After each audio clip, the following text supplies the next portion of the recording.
Buenas, soy Irina Cuesta Manzano de la Universidad de Málaga y mi ponencia trata sobre las consecuencias de la pandemia COVID-19 en la enseñanza y aprendizaje de lengua extranjera. Para comenzar, os voy a comentar un poco el orden de la ponencia. En primer lugar, vamos a hablar de los objetivos, después de la metodología, los resultados, la discusión y en último lugar de la conclusión. Los objetivos fundamentales de esta ponencia consistían en analizar las perspectivas del profesorado y el alumnado en cuanto a la enseñanza durante el confinamiento y la enseñanza bajo los protocolos contra la propagación de la enfermedad COVID-19. Entonces, la metodología que se utilizó para conseguir este objetivo fue un cuestionario en el caso de las opiniones de los profesores y se le hizo a 8 profesores de escuelas oficiales de idiomas. En el caso de los aprendientes, se utilizó una entrevista cualitativa y se le hizo a 14 aprendientes cuya edad media era de 47,57 años. Tanto para análisis de datos del cuestionario como de la entrevista, para los datos cuantitativos se utilizó el programa SPSS y para el análisis de datos cualitativos se utilizó el programa Atlas-T, la versión 9. Los resultados los hemos dividido en cuanto a las perspectivas del profesorado. Tenemos los retos, las soluciones y sus perspectivas sobre la inclusividad educativa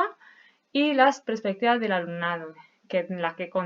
contamos con 4 apartados: la perspectivas sobre la enseñanza virtual, la utilización de móviles y plataformas virtuales y las consecuencias de los protocolos COVID en su proceso de enseñanza-aprendizaje. La primera perspectiva del profesorado sobre los retos del confinamiento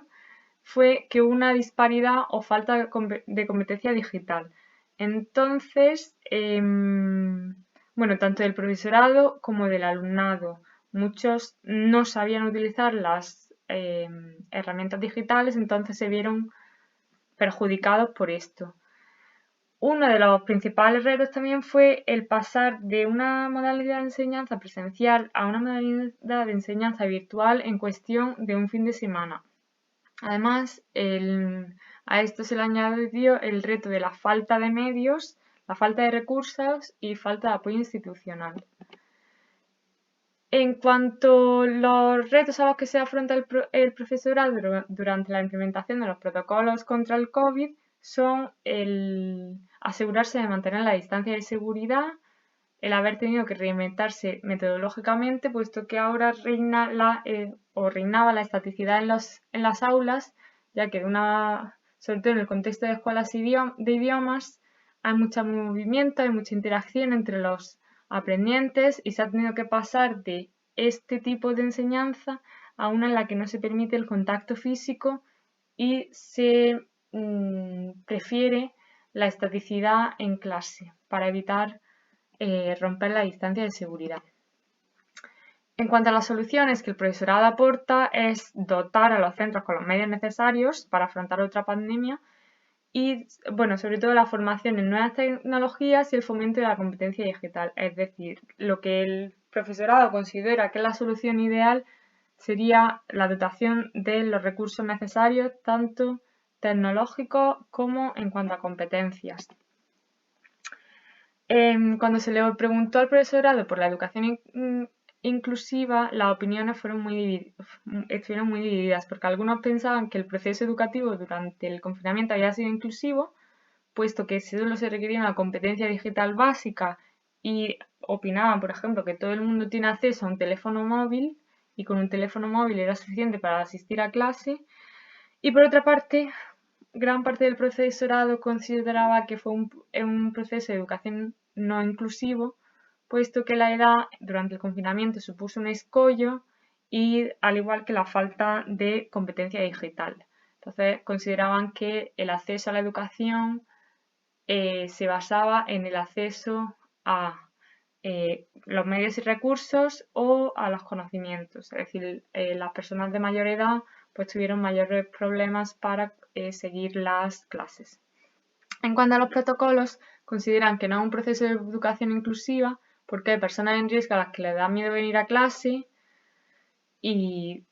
pues no vienen por ello, porque no siempre se ha dado las clases sincrónicas.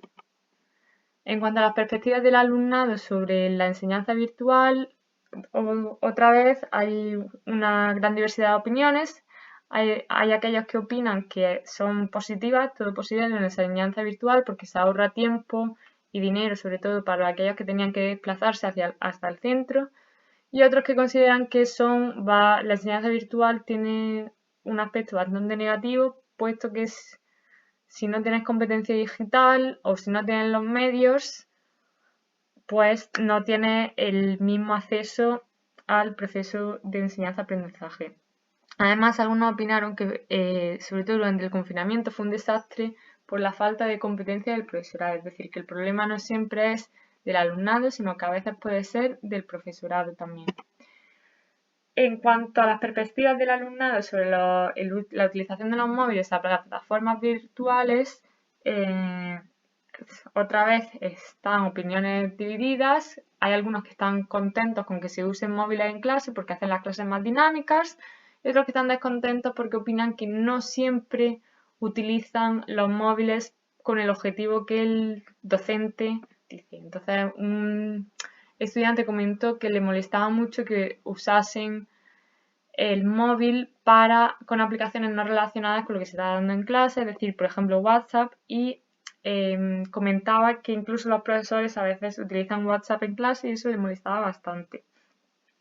Con respecto a las plataformas virtuales, hay algunos que piensan que es una gran ventaja, puesto que incluye orden, más recursos y es incluso mejor para el medio ambiente porque se fotocopia menos, se gasta menos dinero en fotocopias. Y otros que piensan que es negativo porque hay tanta información que les resulta abrumadora y,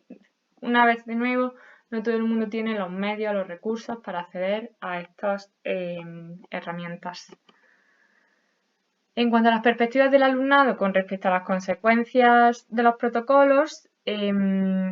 algunos opinaron que eran positivas y otros que eran negativas. Es decir, algunos opinaron que las clases sincrónicas eran mucho mejor porque eran grupos reducidos, entonces cuando iban a clase practicaban mucho más y cuando se quedaban en casa podían hacer uso de otros recursos y asimilar mejor los contenidos desde casa. Otros opinaron que eran negativas sobre todo por el uso de las mascarillas, ya que eran incómodas y perjudiciales, sobre todo para comprender al docente, y explicaron que en el aprendizaje de una lengua es vital ver la boca del docente para aprender fonética y aprender la posición de la boca cuando tienen que hablar. También se quejaban sobre la cancelación de las actividades extraescolares y el aspecto social de que ahora pues tienen mucha menos interacción porque no se pueden tocar, tienen que mantener la distancia de seguridad. Hubo una estudiante que estaba particularmente enfadada porque la enseñanza sincrónica implicaba que únicamente recibía la mitad de las clases, que únicamente tenía la oportunidad de hablar en clase la mitad de las clases y las lenguas son principalmente habladas, su objetivo es aprender a hablar, entonces al asistir solamente a mitad de las clases, pues no estaba aprendiendo tanto. Entonces, con respecto a la discusión, las consecuencias más polémicas de nuestro estudio son el hecho del desamparo que sintió el profesorado durante el confinamiento, la falta de preparación en la que se encontraban los centros escolares, el hecho de que el abandono escolar incrementase debido a la pandemia y a la falta de recursos y la falta de inclusividad educativa basado en razones socioeconómicas como son el disponer de Internet en casa y de los medios para conectarse a Internet. Por otra parte, la utilización de mascarillas ha sido también muy polémica, puesto que afecta tanto a la comunicación verbal como a la comunicación no verbal. En cuanto a la comunicación verbal, la calidad del sonido es mucho peor y hay dificultades para enseñar fonética, como ya hemos mencionado. Y en cuanto a la comunicación no verbal, se pueden producir malentendidos porque el uso de mascarillas cubre la boca, que es el medio principal por donde